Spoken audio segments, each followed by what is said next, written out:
नए शिक्षा नियमों के हिसाब से होगी। ये बात भी किसी से छिपी नहीं है। पात्र अध्यापक मामला। पात्र अध्यापक संघ का विरोध, पंचकुला में कराया मुंडन। टीचर भर्ती पर उठा सवाल।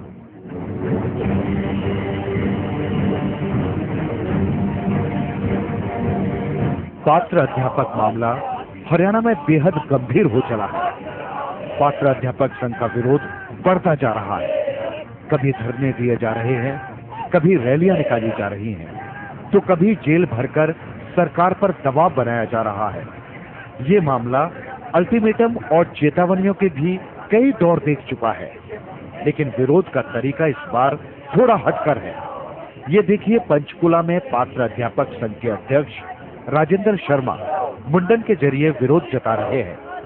राजेंद्र शर्मा कहते हैं, टीचर भर्ती की प्रक्रिया पात्रता के आधार पर होनी चाहिए। उन्होंने गेस्ट टीचर्स का भी विरोध किया है। कार्यक्रम जारी रहेगा। सैकड़ों की संख्या में पात्र अध्यापक यहाँ अमन पर बैठे हैं। लगातार इनकी संख्या बढ़ती जा रही है। इस पात्रता परीक्षा पास करने के बाद बहुत सारे लोगों ने अपने बिजनेस बंद कर दिए साथ के साथ कि हमें भर्ती में मौका मिलेगा और इंशाअल्लाह हम लोग भर्ती होंगे, सरकारी स्कूलों में पढ़ाने का हमें गौरव प्राप्त होगा। वो सपना उनका धूमिल हो जाएगा। लाखों की भीड़ में स्क्रीनिंग और शॉर्टलिस्टिंग से वो बाहर हो जाएंगे। राजेंद्र शर्मा के मुताबिक हरियाणा में 4 बार पात्रता अध्यापक परीक्षाएं हो चुकी हैं और खुद उन्होंने भी इस परीक्षा को 4 बार पास किया है, लेकिन फिर भी उन्हें सरकारी नौकरी में वरीयता नहीं मिल पाई। यही वजह है उनका विरोध लगातार जारी है। 1.25 लाख डिग्री धारक जो पात्र अध्यापक हैं, उनमें बहुत सारे लोगों ने 2 बार 3 बार 4 बार पात्रता की परीक्षाएं पास की हैं। सही मायने में वो लोग 40 से 50 जारी हैं। तो हर पात्र अध्यापक के घर जो पहुंचेगी, इसमें कोई शक नहीं। पात्र अध्यापक संघ की महिला अध्यक्ष अर्चना सुहासिनी भी टीचर भर्ती प्रक्रिया पर सवाल उठा रही है। अर्चना सुहासिनी के मुताबिक नए शिक्षा नियम समझ से परे हैं और इन पर सरकार को दोबारा विचार करना चाहिए। जो सर्विस रूल 2012 में ये फेरबदल किए गए हैं, ये सिर्फ और सिर्फ गेस्ट टीचर को भर्ती में मौका देने के लिए किए गए हैं, क्योंकि उनकी बैकडोर एंट्री इस तरीके से ही हो सकती है। इसके अलावा और कोई चारा नहीं है हरियाणा सरकार के पास। लेकिन पात्र अध्यापक संघ आखिरी सांस तक इस न्याय के लिए लड़ेगा और न्याय लेकर ही मानेगा, क्योंकि हम कल से आमरण अनशन पर बैठे हैं। इसके अलावा हमारे पास और कोई चारा नहीं है। और जो ये ऐसे ऐसे नियम और रूल रेगुलेशन हरियाणा सरकार कर रही है, इससे अपनी तानाशाही रवैये को दर्शा रही है। इसका पात्र अध्यापक संघ विरोध करता है। हरियाणा की शिक्षा मंत्री गीता भुक्कल इन आरोपों को कई बार खारिज कर चुकी है। गीता भुक्कल कहती है, सरकार इस मामले पर विचार कर रही है। गीता भुक्कल ने पात्र अध्यापक संघ के विरोध को भी गैर जरूरी बताया। उनका कहना है, कोई भी मामला बातचीत के जरिए सुलझाया जा सकता है। पात्र अध्यापक संघ के लोग बात से जो इन्होंने एक एसोसिएशन बनाई हुई, धरने में बैठे। पहली बात तो मैंने इनको कहा है कि किसी भी बात का समाधान जो है वो धरने से नहीं होता, बातचीत के तरीके से होता है। और जो पात्र जिन्होंने पास की है वो तो हमारी भर्तियों के लिए एलिजिबल है ही है। और सरकार जो भी निर्णय लेती है वो शिक्षा के सुधार के लिए इस प्रकार के निर्णय लिए जाते हैं। हमारे जो न्यू सर्विसेज रूल्स हमने नोटिफाई किए थे, उसमें कुछ ऐसे क्लॉज थे जिसको लेकर माननीय मुख्यमंत्री जी को स्वयं ये लगा कि वो हमें डिलीट करने चाहिए। उन्होंने आदेश दिए और अति शीघ्र हम ये नोटिफिकेशन जो हमने कुछ क्लॉज का है, अमेंडेड नोटिफिकेशन जारी करेंगे। अध्यापकों की भर्ती शुरू होने से पहले ही विवादों में घिरती नजर आ रही है। एक तरफ गेस्ट टीचर रोजी रोटी का हवाला देकर सरकार पर दबाव बना रहे हैं, तो दूसरी तरफ पात्र अध्यापक संघ का विरोध तेज होता जा रहा है। ऐसे में 15,000 अध्यापकों की भर्ती सरकार के लिए किसी बड़ी चुनौती से कम नहीं होगी, क्योंकि सरकार को गेस्ट टीचर और पात्र टीचर्स के अलावा अपनों का भी ख्याल रखना होगा। ऐसे में सरकार जमीनी तौर पर इस मामले से कैसे निपटती है, ये देखना दिलचस्प होगा। पंचकुला से संजीत चौधरी के साथ चंद्रशेखर धरनी, MH1 न्यूज, चंडीगढ़। और फिलहाल एक छोटा सा ब्रेक लेते हैं, जल्द लौटेंगे, बने रहिए हमारे साथ। परीक्षाओं पर भी इस पूरे मामले ने कई सवाल उठा दिए। सवाल यही है, आखिर 4 बार इन परीक्षाओं को क्यों कराया गया था और इतने बड़े पैमाने पर कराई गई इन परीक्षाओं पर इतनी फिजूल खर्ची क्यों की गई थी। सवाल यह भी है, जो 1.25 लाख लोग पात्र परीक्षा पास कर चुके हैं, उनका क्या होगा। आइए देखते हैं, सवाल उठाती हमारी ये रिपोर्ट।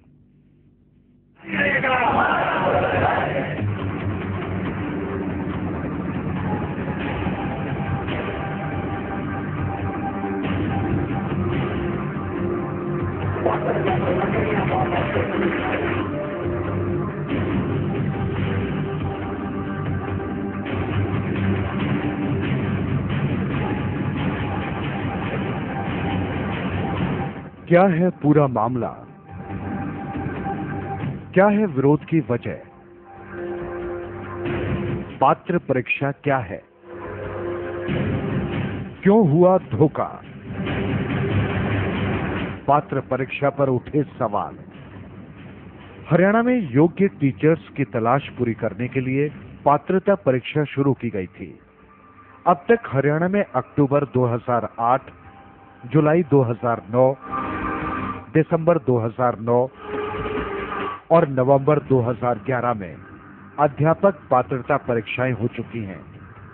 4 बार हुई इन परीक्षाओं में 1 लाख से ज्यादा लोगों ने टीचर बनने की योग्यता साबित की थी और तय नियमों के हिसाब से पास घोषित किए थे।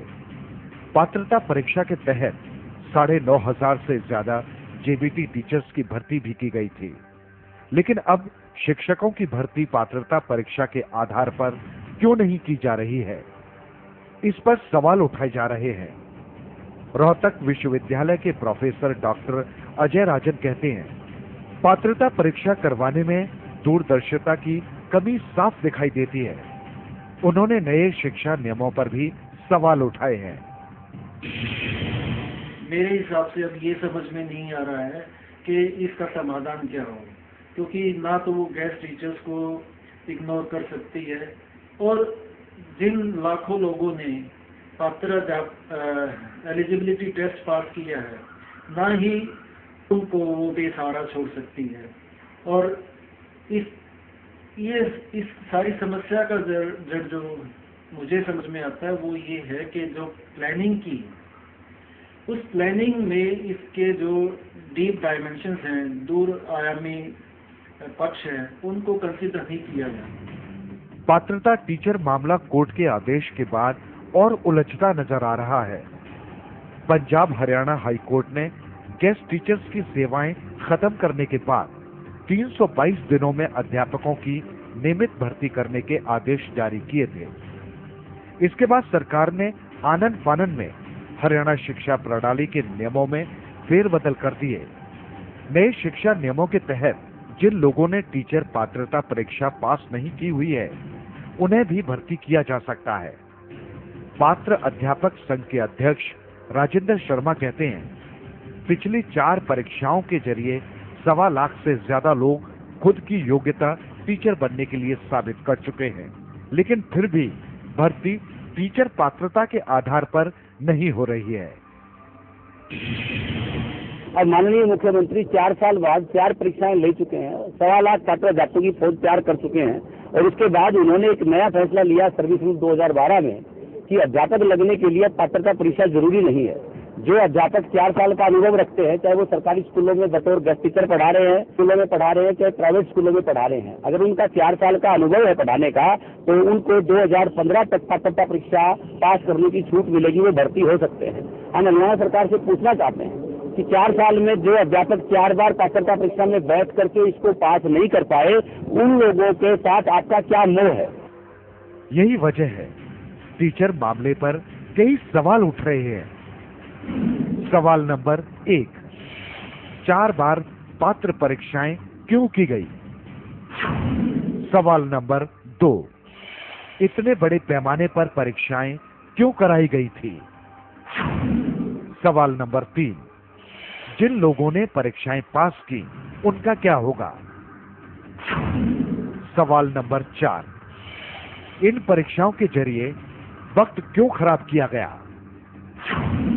सवाल नंबर 5, इन परीक्षाओं पर हुए फिजूल खर्च का जिम्मेदार कौन है?